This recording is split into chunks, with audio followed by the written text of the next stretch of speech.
Hello, welcome back to Malabar chef. ഇന്നത്തെ recipe chicken കക്കം. ചിക്കനെ കൊണ്ട് നല്ല ടേസ്റ്റി ആയിട്ടുള്ള കക്ക ഉണ്ടാക്കിയെടുക്കുക. ഇത് ചിക്കനിലും ബീഫിലും മട്ടനിലും ഒക്കെ ചെയ്യാം കേട്ടോ. അപ്പം കുറേ ആൾക്കാരൊക്കെ ചെയ്യുന്നതായിരിക്കും. അപ്പോൾ ചെയ്യാത്തവർക്ക് വേണ്ടിയിട്ടാണ് ഞാൻ ഷെയർ ചെയ്യുന്നത്. ഇഷ്ടപ്പെട്ടിട്ടുണ്ടെങ്കിൽ ലൈക്ക് ചെയ്യുക. ആദ്യമായിട്ടാണ് ഈ ചാനൽ കാണുന്നുണ്ടെങ്കിൽ ഒന്ന് സബ്സ്ക്രൈബ് ചെയ്യുക. പിന്നെ ഫ്രണ്ട്സ് ആൻഡ് ഫാമിലി ആയിട്ട് ഷെയർ ചെയ്യാനും മറക്കരുത്.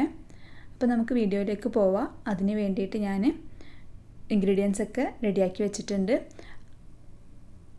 ഈ ഒരു സൈസിലുള്ള 3 ഉള്ളി സവാള ആണ് എടുത്തത്.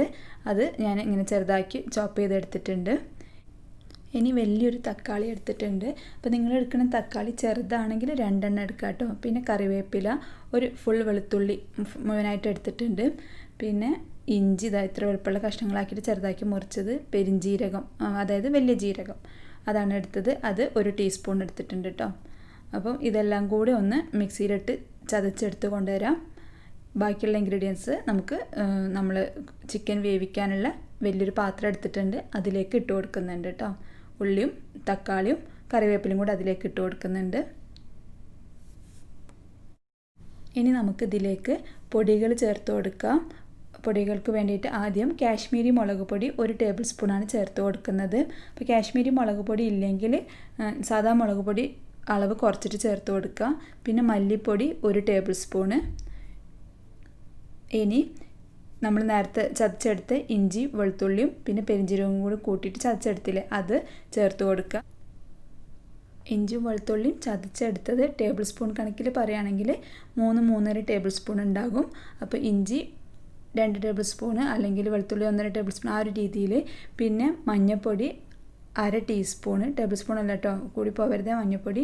പിന്നെ സാധാ മുളക് പൊടി, നമ്മൾ എരിവുള്ള മുളക് പൊടിയില്ലേ, അത് 2 ടേബിൾ സ്പൂണും കൂടി ചേർത്ത് കൊടുക്കുക. എന്നിട്ട് കുറച്ച് ഉപ്പ് ഇട്ടിട്ട് നന്നായിട്ട് കുഴക്കുക. ഈ സമയത്ത് ഉപ്പൊക്കെ നോക്കുക. ചിക്കൻ ചേർക്കുന്നതിന് മുന്നായിട്ട് നമുക്ക് ഉപ്പൊക്കെ നോക്കിക്കഴിഞ്ഞാൽ പെട്ടെന്ന് മനസ്സിലാക്കാൻ സുഖമാണല്ലോ. ഇനി നമ്മൾ കൈ ഒന്ന് നനച്ച് കൊടുക്കുക. ഒരുപാട് വെള്ളം ആക്കേണ്ട, ജസ്റ്റ് 1 ടേബിൾ സ്പൂൺ വെള്ളം മതിയാകും. എന്നിട്ട് ഒന്ന് നന്നായിട്ട് കുഴക്കുക. അതിലേക്ക് ഇത്ര സൈസുള്ള ഓരോ ചിക്കനാക്കി എടുത്തതാണ്. ഇത് 1 കിലോ ചിക്കനാണുള്ളത്. നന്നായിട്ട് കഴുകി ഒരു കൊട്ടയിൽ വെള്ളം പോകാൻ വേണ്ടി വെച്ചതായിരുന്നു. അപ്പോൾ അത് ഞാൻ ഈ മസാലയ്ക്ക് ഇട്ട് കൊടുക്കുന്നുണ്ട്. ഇനി ചിക്കനും കൂടി ചേർത്ത് കൊടുത്തിട്ട് നന്നായിട്ടൊന്ന് മിക്സ് ചെയ്യാം. ഇനി വെള്ളമൊന്നും ഒഴിക്കണ്ട കേട്ടോ, ചിക്കൻ തന്നെ വെള്ളം ഇറങ്ങി വരും. അതുകൊണ്ട് വേറെ വെള്ളത്തിൻ്റെ ഒന്നും ആവശ്യമില്ല.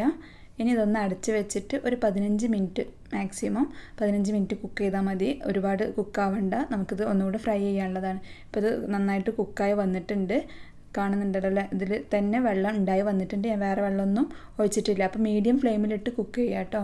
അപ്പോൾ അത് കുക്കായി നല്ല കറക്റ്റായി വന്നിട്ടുണ്ട്. ഇനി ഞാൻ ഇത് നന്നായിട്ടൊന്ന് മിക്സ് ചെയ്തതിന് ശേഷം ഓരോ പീസും ഇതൊന്ന് പെറുക്കിയെടുക്കുകയാണ് ചെയ്യുന്നത്. എന്നിട്ട് ഫ്രൈ ചെയ്യുക ചെയ്യുന്നത്. അപ്പോൾ ഓരോ ചിക്കൻ്റെ പീസും ഇങ്ങനെ നമ്മളതിന് കോരിയെടുക്കുമ്പോൾ ഗ്രേവി പെടാതെ നോക്കുക കേട്ടോ. ഗ്രേവി ഉണ്ടായിക്കഴിഞ്ഞാൽ നമ്മളിത് ഓയിലിടുമ്പോൾ ആകെ ഇങ്ങനെ ഒരു പൊട്ടിത്തെറി വരും. അപ്പോൾ അതുകൊണ്ട് അങ്ങനെ ഗ്രേവി വരാത്ത രീതിയിൽ ഓരോന്നായിട്ട് കോരിയെടുക്കുക. ഇപ്പോൾ ഇതാ കണ്ടില്ലേ, ഇത്ര ഗ്രേവിയാണ് നമുക്ക് ബാക്കിയുള്ളത്. ഈ ഗ്രേവി നമ്മൾ വറ്റിച്ചെടുക്കും. ഇപ്പോൾ തന്നെ ഇതാ കുറഞ്ഞ ഗ്രേവി തന്നെ ഉള്ളൂ. ഇനി ഒന്നുകൂടെ ഒന്ന് വറ്റിക്കും. അപ്പോൾ ഞാനിത് ഈ അടുപ്പത്ത് നിന്ന് മാറ്റിയിട്ട് ഇനി ഈ അടുപ്പിൽ ഫ്രൈ ചെയ്യാനുള്ള പാത്രം വെക്കുകയാണ്. ഇപ്പോൾ നമ്മൾ ഫ്രൈങ് പാന് ചൂടായി വന്നിട്ടുണ്ട്. അതിലേക്ക് കുറച്ച്, അതായത് ഷാലോ ഫ്രൈ ചെയ്യുകയാണ് ചെയ്യുന്നത്. അപ്പോൾ 2 ടേബിൾ സ്പൂണ് വെളിച്ചെണ്ണ ഒഴിച്ച് കൊടുക്കുന്നുണ്ട്. വെളിച്ചെണ്ണയിൽ ചെയ്യട്ടോ, നാടൻ രീതിയിൽ ചെയ്യുമ്പോൾ വെളിച്ചെണ്ണ ചെയ്യുമ്പോഴാണ് ഒന്നുകൂടി ഒരു ടേസ്റ്റ് കൂടുക. എന്നിട്ട് നമ്മൾ നേരത്തെ കോരി മാറ്റി വെച്ച ഓരോ പീസ് ചിക്കനും അതിലേക്ക് ഇട്ട് കൊടുക്കുക. എന്നിട്ട് ഒരുപാട് ഫ്രൈ ആയി കരിയേണ്ട ആവശ്യമൊന്നുമില്ല. ജസ്റ്റ് ഒന്ന് തിരിച്ചു മറിച്ചു വിട്ടിട്ട് ഫ്രൈ ചെയ്ത് കോരുക.